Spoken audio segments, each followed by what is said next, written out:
Hello, जय हिंद, नमस्कार, वंदे मातरम। प्यार साथियों, एम गुरुकुल पर मैं अंकित आप सभी साथियों का हार्दिक स्वागत करता हूं, अभिनंदन करता हूं।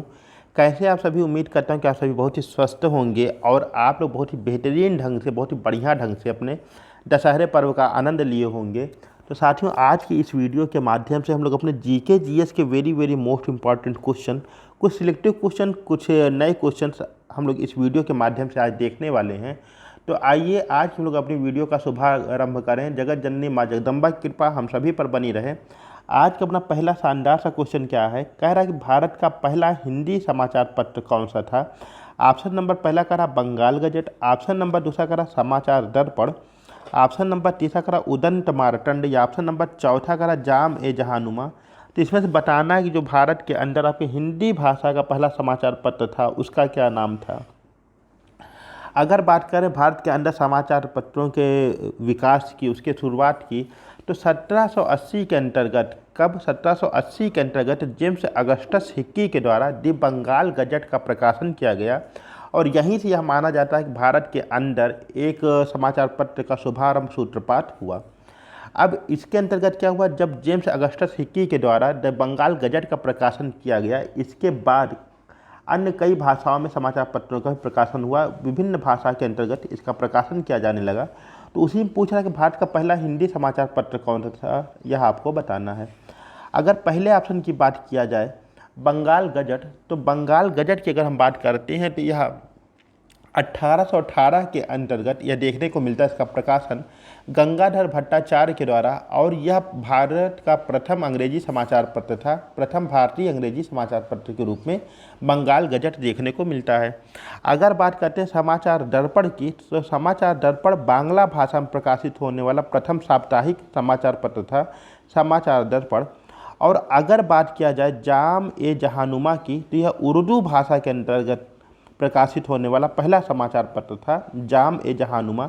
जबकि अगर बात किया जाए उदंत मार्तंड की, किसकी? उदंत मार्तंड की अगर बात किया जाए तो हिंदी भाषा के अंतर्गत यह छपने वाला पहला समाचार पत्र था। यह यूँ कहें कि भारत का पहला हिंदी समाचार पत्र जो था आपका, यह उदंत मार्तंड नाम से जाना जाता था। और अगर इसके प्रकाशन वर्ष की बात किया जाए तो यह आपका 1928 के अंतर्गत देखने को मिलता है।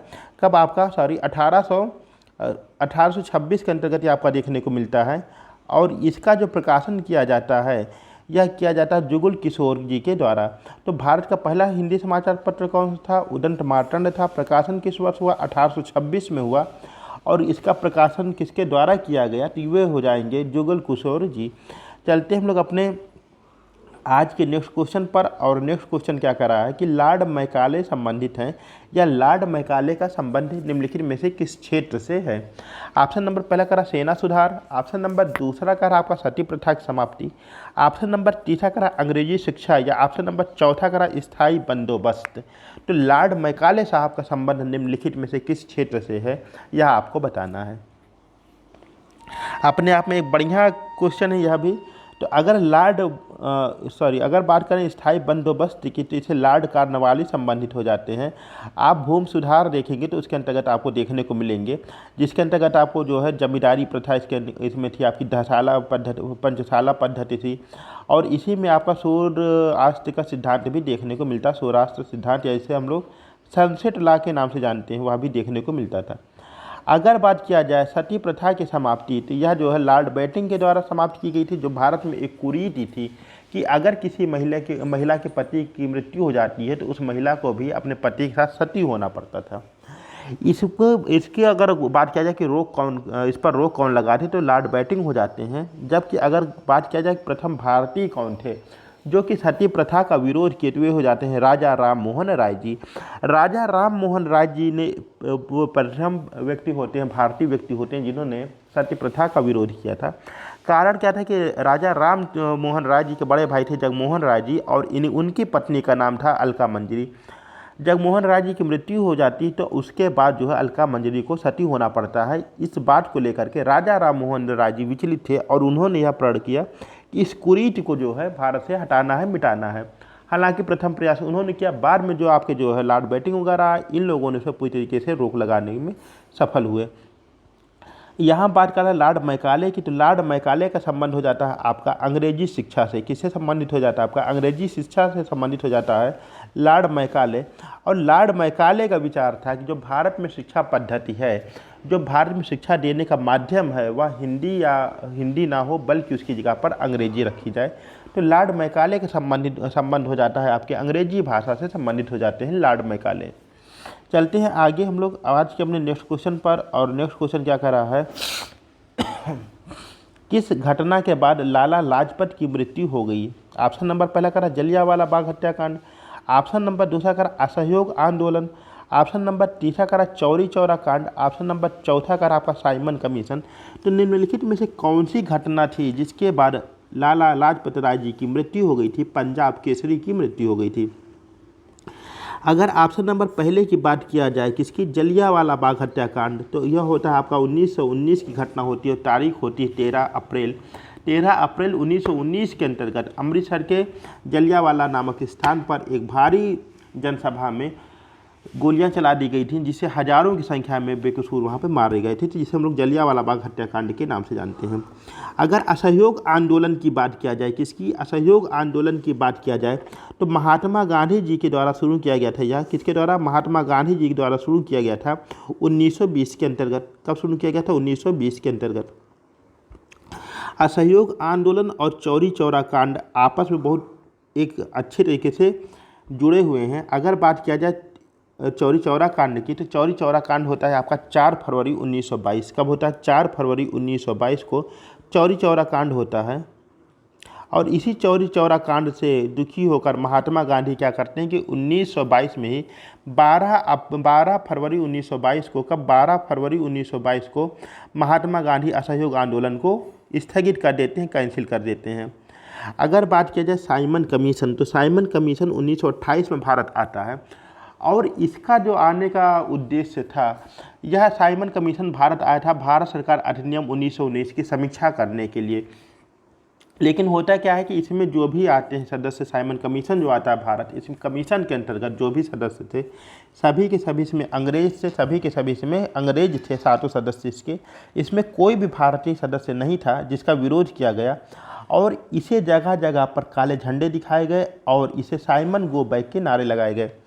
इसी घटना के संदर्भ में Lala Lajpat Rai ji Simon go back का समर्थन कर रहे थे, जुलूस निकाल रहे थे लाहौर से।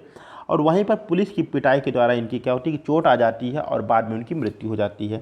तो साइमन कमीशन की जो घटना हुई थी, इसके बाद लाला लाजपत राय जी की मृत्यु हो गई थी। यानी ऑप्शन नंबर चौथा हमारे यहाँ पर सही जवाब बनने वाला है। ऑप्शन नंबर चौथा, साइमन कमीशन की घटना के बाद लाला लाजपत राय जी की मृत्यु हो गई। चलते हैं अगले क्वेश्चन पर। अपने क्वेश्चन नंबर 4 करा प्रार्थना समाज के संस्थापक थे। ऑप्शन नंबर पहला करा स्वामी विवेकानंद जी, ऑप्शन नंबर दूसरा करा स्वामी दयानंद, ऑप्शन नंबर तीसरा करा आत्मारंग पांडुरंग, या ऑप्शन नंबर चौथा करा बहराम जी मलाबरी। तो इसमें से प्रार्थना समाज के संस्थापक कौन थे, यह आपको बताना है।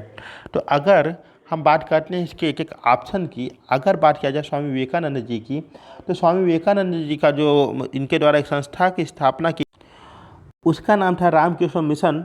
और अगर स्वामी दयानंद जी की बात किया जाए तो इनके द्वारा शुरू किया गया था आर्य समाज। अगर बात किया जाए ऑप्शन नंबर चौथे की बहराम जी मलाबरी, तो इन्होंने सेवा सदन की स्थापना की थी। किसकी? सेवा सदन की स्थापना की गई थी बहराम जी मलाबरी के द्वारा।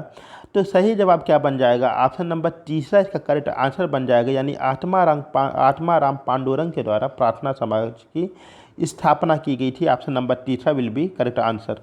चलते हैं ऑप्शन नंबर 5, क्वेश्चन नंबर 5 पर। और क्या कह रहा है? कह रहा है कि एक मिनट,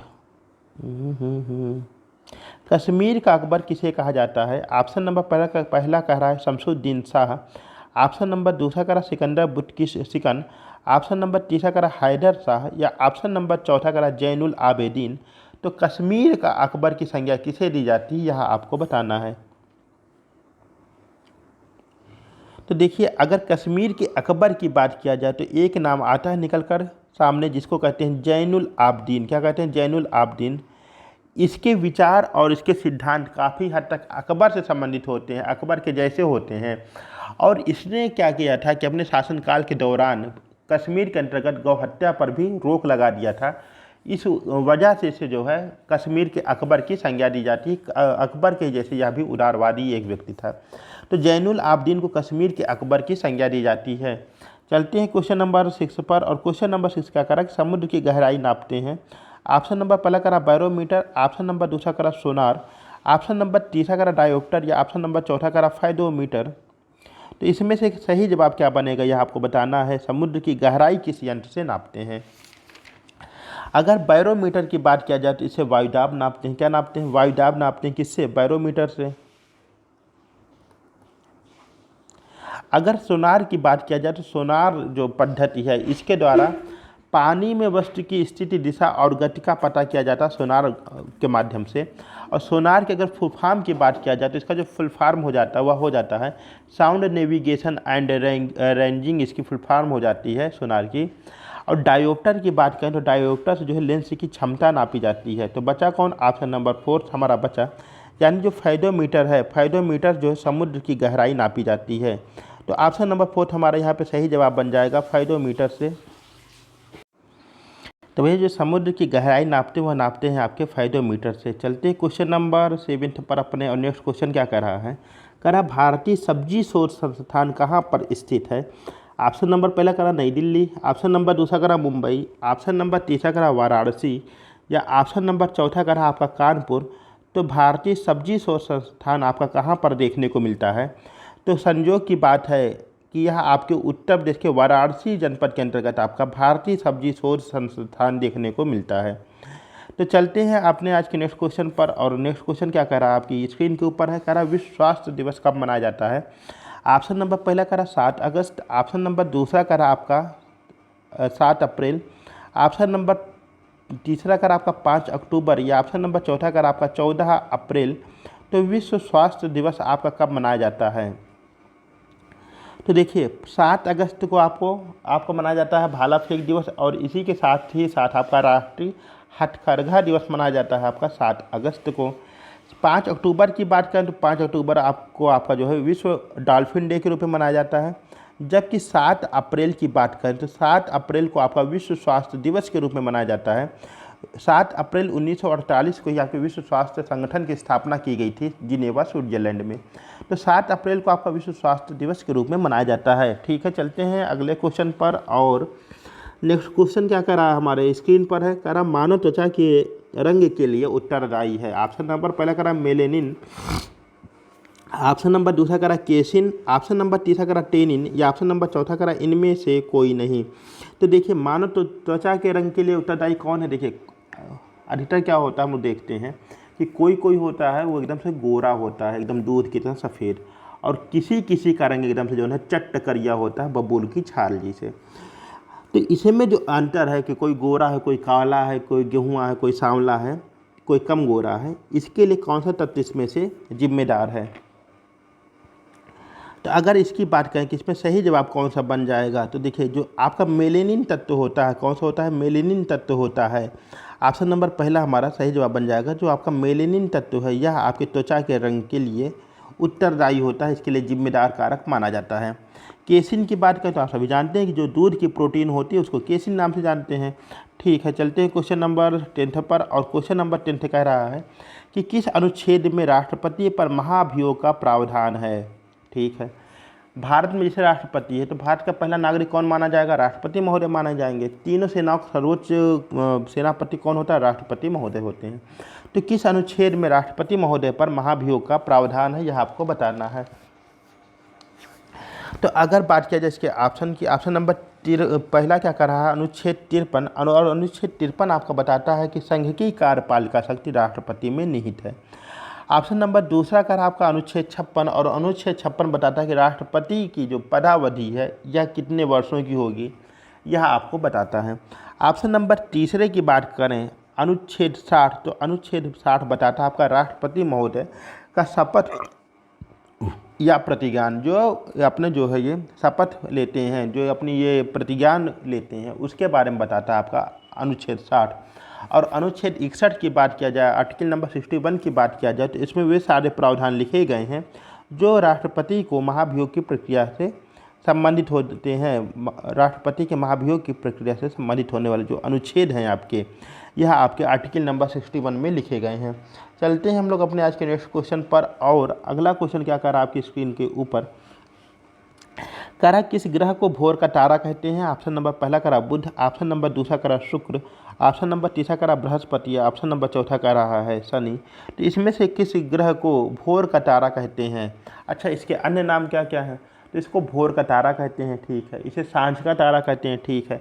इसे चमकीला ग्रह कहते हैं, ठीक है। और इसी के साथ ही साथ इसको क्या कहते हैं, पृथ्वी की बहन कहते हैं, पृथ्वी की जुड़वा बहन भी इसी को कहते हैं। तो किस ग्रह को भोर का तारा कहते हैं, ये सारे उपनाम किसके हैं। तो ये सारे नाम हो जाते हैं संबंधित आपकी वीनस से। किससे, वीनस से हो जाते हैं सारे संबंधित नाम, यानी कि आपके जो है शुक्र से संबंधित सारे नाम हो जाते हैं कि किस ग्रह को भोर का तारा कहते हैं। सही जवाब आपका बन जाएगा शुक्र ग्रह को। किस ग्रह को, वीनस प्लेनेट को मॉर्निंग स्टार के नाम से जानते हैं। चलते हम लोग अपने आज के नेक्स्ट क्वेश्चन पर। और नेक्स्ट क्वेश्चन क्या कर रहा है कि भारत की मीठे पानी की सबसे बड़ी झील है। ऑप्शन नंबर पहला करा चिल्का झील, ऑप्शन नंबर दूसरा करा लोकटक झील, ऑप्शन नंबर तीसरा करा आपका बुलर झील, या ऑप्शन नंबर चौथा करा डल झील। तो भारत की मीठे पानी की सबसे बड़ी झील कौन सी, यह आपको बताना है। तो अगर चिल्का की बात किया जाए, किसकी बात किया जाए, चिल्का झील की बात किया जाए तो खारे पानी की झील हो जाती है। कैसे, नमकीन पानी की झील हो जाती है, खारे पानी की झील हो जाती है। यह आपकी उड़ीसा में देखने को मिलती है ना। अगर बात किया जाए लोकटक झील तो आपकी मणिपुर में देखने को मिलती है। कहाँ मिलती है, मणिपुर में देखने को मिलती है, और जिस पर आपके डांसिंग डियर देखने को मिलते हैं, ठीक है। अगर बुलर और डल दो झील आपकी बची, और दोनों ही आपकी कहाँ पर, जम्मू कश्मीर में है।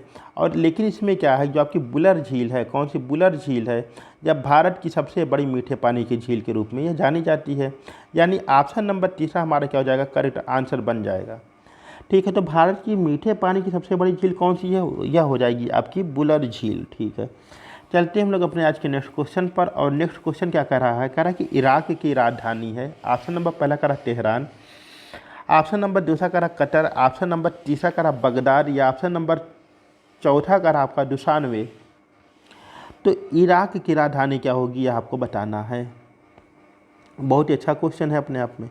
तो जो तेहरान है किसकी राजधानी जाती है, आपकी ईरान, किसकी, ईरान की राजधानी बन जाती है तेहरान, ठीक है। दोहा की राजधानी बन जाती है आपकी कतर, क्या बन जाती है, कतर।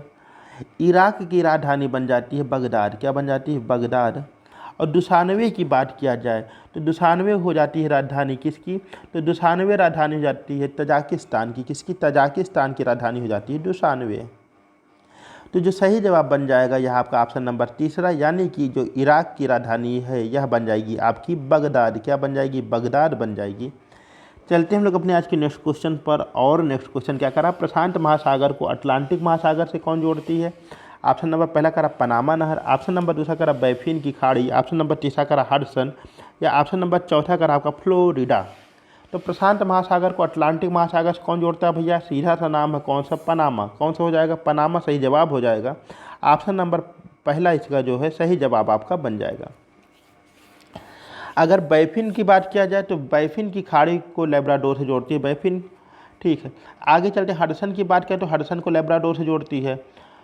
और अगर बात करते हैं क्वेश्चन नंबर 15 की, आपने आज की लास्ट क्वेश्चन की करा स्कैंडिनेवियन देश में शामिल नहीं है। ऑप्शन नंबर पहला करा आइसलैंड, ऑप्शन नंबर दूसरा करा नॉर्वे, ऑप्शन नंबर तीसरा करा फिनलैंड, या ऑप्शन नंबर चौथा करा पुर्तगाल। तो निम्नलिखित में से कौन सा स्कैंडिनेवियन देश में शामिल नहीं है।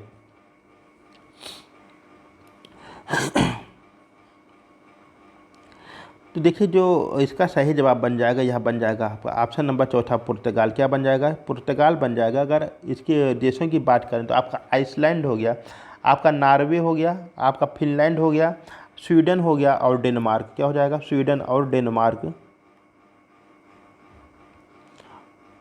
ये आपके स्कैंडिनेवियन कंट्री में शामिल हैं। इसी तरह से आज हम लोग अपने वेरी मोस्ट इंपॉर्टेंट क्वेश्चंस को देखें। उम्मीद करते हैं क्वेश्चन आप सभी को पसंद आए होंगे, और चैनल पर नए चैनल को सब्सक्राइब भी अवश्य करेंगे आप सभी। मिलते हैं अपनी अगली वीडियो में, तब तक के लिए नमस्कार, अपना ध्यान रखिएगा, शुभ रात्रि।